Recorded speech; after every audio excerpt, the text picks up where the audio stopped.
Social మీడియాలో రోతరాతలతో చాలా నష్టం జరిగింది. మరీ ముఖ్యంగా ఏపీ రాజకీయాల్లో ఈ సోషల్ మీడియా వార్ కాస్త మహిళలను కించపరిచేదాకా దారితీసింది. చాలా మంది హర్ట్ అయ్యారు. పొలిటికల్ పార్టీల మధ్య సోషల్ వార్ ఓ రేంజ్ లో జరిగింది. అరెస్టులు కూడా జరిగాయి. సో వీటికి చెక్ పెట్టేలా ఏపీ ప్రభుత్వం సరికొత్తగా ప్లాన్ చేస్తోంది. సోషల్ మీడియాలో రోతరాతలు, మహిళలను కించపరుస్తూ పోస్టులు, రాజకీయ దురుద్దేశాలతో కామెంట్లు,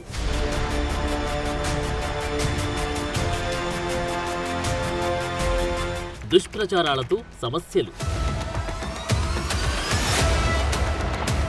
భావ ప్రకటన స్వేచ్ఛ పేరుతో అరాచకాలు. ఇది ప్రెజెంట్ సొసైటీలో జరుగుతున్న విషయం.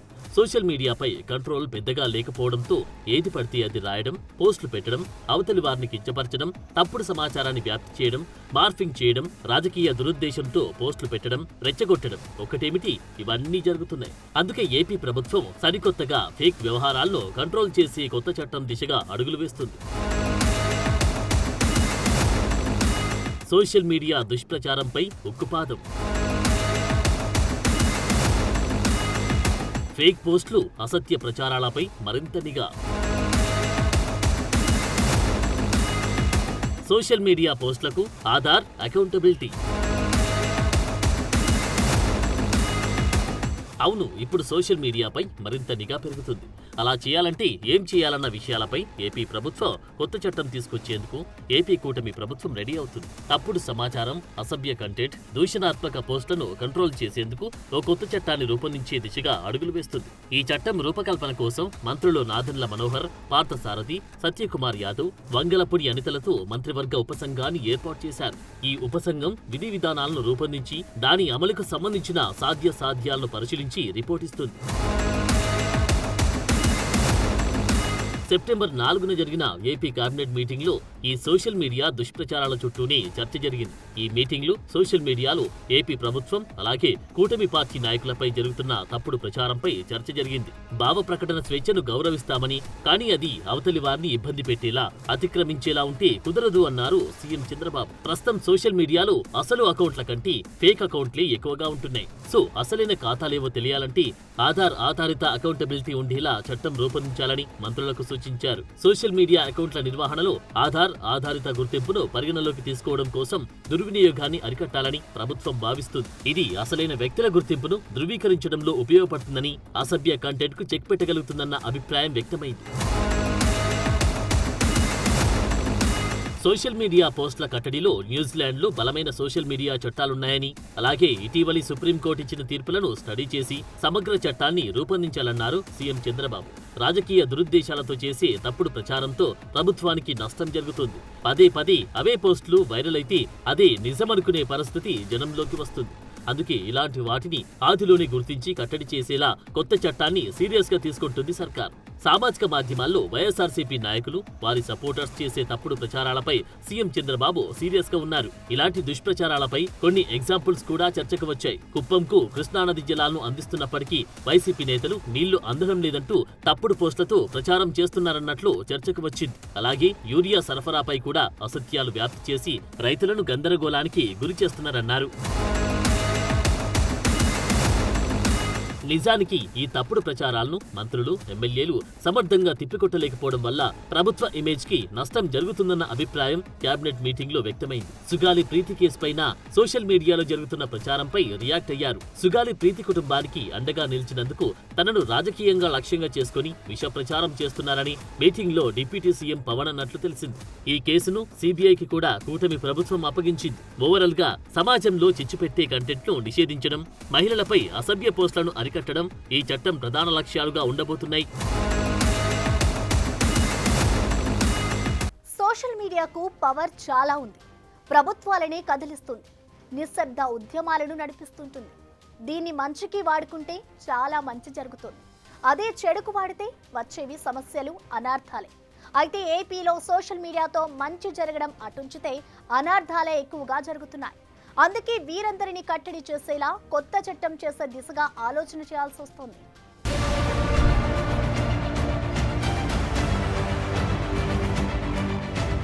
సోషల్ మీడియా వాడకం ఎక్కడ ఎలా ఉంటుందో గాని ఏపీలో మాత్రం కంప్లీట్ స్టోరీ వేరు.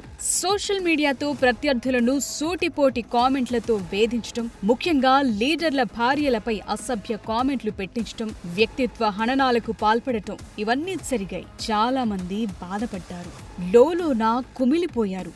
ఇదంతా రాజకీయంగా జరిగిన యుద్ధమే. అయితే సోషల్ మీడియా ప్లాట్ఫామ్స్ క్లియర్ గా చెప్తున్నాయి, కమ్యూనిటీ గైడ్ లైన్స్ ప్రకారమే పోస్టులు పెట్టాలంటారు. కానీ ఆ మాట వినేదెవరు? అబ్యూజివ్ కామెంట్లతో నిండిపోతున్నాయి, ఫేక్ ప్రచారాలు జోరందుకుంటున్నాయి. ఇప్పుడు కూటమి ప్రభుత్వం ఏ పని చేసినా అందులో అవాస్తవాలను ప్రచారం చేస్తూ పోస్టులు వెల్లువెత్తుతున్నాయి. అమరావతి మునిగిపోతుందని మొన్నటిదాకా ప్రచారం జరిగింది. లేటెస్ట్ గా ఏపీ ప్రభుత్వ అద్దె హెలికాప్టర్ పై వైసీపీ తప్పుడు ప్రచారం చేస్తోందని కూటమి ప్రభుత్వం మండిపడుతోంది. కొత్త హెలికాప్టర్ కొనకపోయినా కొన్నట్లు దుష్ప్రచారం చేస్తున్నారంటున్నారు.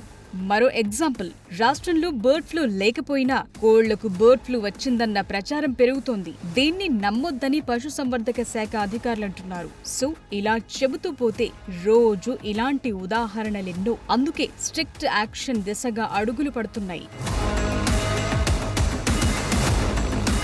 ఏపీలో కూటమి ప్రభుత్వం రావటంతోనే సోషల్ మీడియా సైకోల సంగతి తేల్చే పనిలో పడ్డారు. గతంలో ఇష్టమొచ్చిన కామెంట్లు పెట్టి వేధించిన వారి ఆట కట్టించారు. వందల మందికి నోటీసులిచ్చారు. చాలా మందిపై కేసులు పెట్టి అరెస్టు చేశారు. నిజానికి ఐటీ చట్టం ప్రకారం ఇలా సోషల్ మీడియాలో అబ్యూజివ్ గా ప్రవర్తిస్తే పెద్దగా కఠిన శిక్షలు లేవు. దీంతో చాలా మంది రెచ్చిపోవటానికి కారణమైంది. సో ఇవన్నీ చూసిన డిప్యూటీ సీఎం పవన్ కళ్యాణ్ అసెంబ్లీలో గతంలో ఓ ప్రతిపాదన తీసుకొచ్చారు. సోషల్ మీడియా వెళుతున్న అపసవ్య ధోరణిని సరిచేయటం ఈ సభ నుంచే ప్రారంభం కావాలని, సోషల్ మీడియా అబ్యూజ్ ప్రొటెక్షన్ బిల్ను సాధ్యమైనంత త్వరగా తీసుకురావాలని సూచించారు. అదే సమయంలో అసెంబ్లీలో సోషల్ మీడియా సైకోలను ఉక్కుపాదంతో అణిచివేస్తామని సీఎం కూడా వార్నింగ్ ఇచ్చారు. ఈ క్రమంలోనే కొత్త బిల్ తెచ్చే దిశగా మంత్రివర్గ ఉపసంఘం ఏర్పాటుతో అడుగులు పడుతున్నాయి. ప్రస్తుతం ఏపీలో సోషల్ మీడియాలో దుష్ప్రచారం చేస్తున్న వారిని ఫేక్ అకౌంట్ల ద్వారా పెట్టినా సరే గుర్తుపట్టేస్తున్నారు. లైక్లు కొట్టినా, ఫార్వర్డ్ చేసినా, కమ్యూనిటీ గైడ్ లైన్స్ కట్టుదాటి కామెంట్లు పెట్టినా అందరూ బుక్ అవుతున్నారు. బిఎన్ఎస్ఎస్ సెక్షన్ 111 ప్రయోగిస్తుండటంతో చాలా మంది కాళ్లబేరానికొస్తున్న పరిస్థితి. అసభ్యకర పోస్టులు పెట్టే వారిపై కేసులు పెడితే తప్పేముందని ఏపీ హైకోర్టు గతంలో ప్రశ్నించింది కూడా. గతంలో న్యాయమూర్తులను కూడా వదలకుండా దూషిస్తూ పోస్టులు పెట్టారని గుర్తు చేసింది ధర్మాసనం. సోషల్ మీడియా పోస్టులను తేలిగ్గా తీసుకోవద్దు. వాటిని ఎవిడెన్స్ గా పరిగణిస్తారు. ఒకవేళ పోస్టు పెట్టి వెంటనే డిలీట్ చేసినా అది కూడా రికార్డ్ అవుతుంది. రీట్రైవ్ చేస్తారు కూడా. చిన్న పిల్లలను ఇబ్బంది పెట్టినట్లుగా ఉంటే పోక్సో చట్టం సెక్షన్ 57B కింద, ఎస్సీ ఎస్టీలను ఇబ్బంది పెడితే అట్రాసిటీ కింద కేసులు బుక్ అవుతాయి. ఏపీలో social media abuse protection bill వచ్చి చట్టంగా మారితే శిక్షలను కఠినం చేసే అవకాశం ఉంది. సో ఏపీలో బిల్ తెస్తే అది దేశవ్యాప్తంగా పార్లమెంటులోనూ ఎన్డీఏ ప్రభుత్వం ఆలోచన చేసే అవకాశం ఉందంటున్నారు. అదే జరిగితే స్వచ్ఛమైన సోషల్ మీడియా చూడగలుగుతామన్న నమ్మకం కూడా చాలా మందిలో కలుగుతోంది. ఏపీలో సోషల్ మీడియా వార్ ఎప్పుడో హద్దులు దాటిపోయింది. ఇందులో విజేతలుగా ఎవరూ మిగల్లేదు. అందరూ బాధితులే. ముఖ్యంగా మహిళల క్యారెక్టర్ టార్గెట్ గా జరిగిన పోస్టింగ్లు సభ్య సమాజాన్ని తలదించుకునేలా చేశాయి. కొందరి అత్యుత్సాహం రెండు వైపులా నష్టాన్నే మిగులుస్తోంది. వీటితో రాజకీయంగా ఉపయోగం లేకపోగా అన్ని సమస్యలు ఎదుర్కోవాల్సిన పరిస్థితి. ఏపీలో రాజకీయాలకు గతంలో మహిళలే మొదటి టార్గెట్ అయ్యారు. ఇటీవలి కాలంలో ఈ విపరీత ధోరణి మరింతగా పెరిగింది. అందుకే ఈ కొత్త చట్టంపై అడుగులు వేగంగా పడుతున్నాయి. పైగా ఇప్పుడు ఏ చిన్న వర్షం పడ్డా రాజధాని అమరావతి ప్రాంతం మునిగిపోతుందన్న ప్రచారాలు పెరిగాయి. వీటన్నిటికీ కౌంటర్గా కొత్త చట్టం రూపంలో కథ మారబోతోంది. ఈ కొత్త చట్టం రూపకల్పన సోషల్ మీడియా దుర్వినియోగాన్ని అరికట్టడంలో పాజిటివ్ రిజల్ట్ ఇవ్వగలుగుతుందనుకున్నా ఇది భావ ప్రకటన స్వేచ్ఛ, వ్యక్తిగత హక్కులపై ప్రభావం చూపే అవకాశముందన్న వెర్షన్ వినిపిస్తోంది. వైఎస్ఆర్సీపీ ఈ చట్టాన్ని రాజకీయ ప్రతీకారంగా, విమర్శలను అణచివేసే ప్రయత్నమని ఆరోపిస్తోంది. సుగాలి ప్రీతి కేసు వంటి సున్నితమైన అంశాలు పొలిటికల్ టర్న్ గా మారటం, ఫేక్ న్యూస్ ద్వారా ప్రజల్లో గందరగోళం సృష్టించడంతో ఏపీ రాజకీయాల్లో ఉద్రిక్తతను పెంచుతున్నాయి. కొత్తగా చేసే చట్టం తప్పుడు ప్రచారాన్ని కంట్రోల్ చేస్తుందన్న ఉద్దేశంతో కూటమి ప్రభుత్వం ఉంది. అందులో సున్నిత అంశాలు కూడా ఉన్నాయి. మరి ఏం జరుగుతుందన్నది చట్టంగా మారాక తేలనుంది.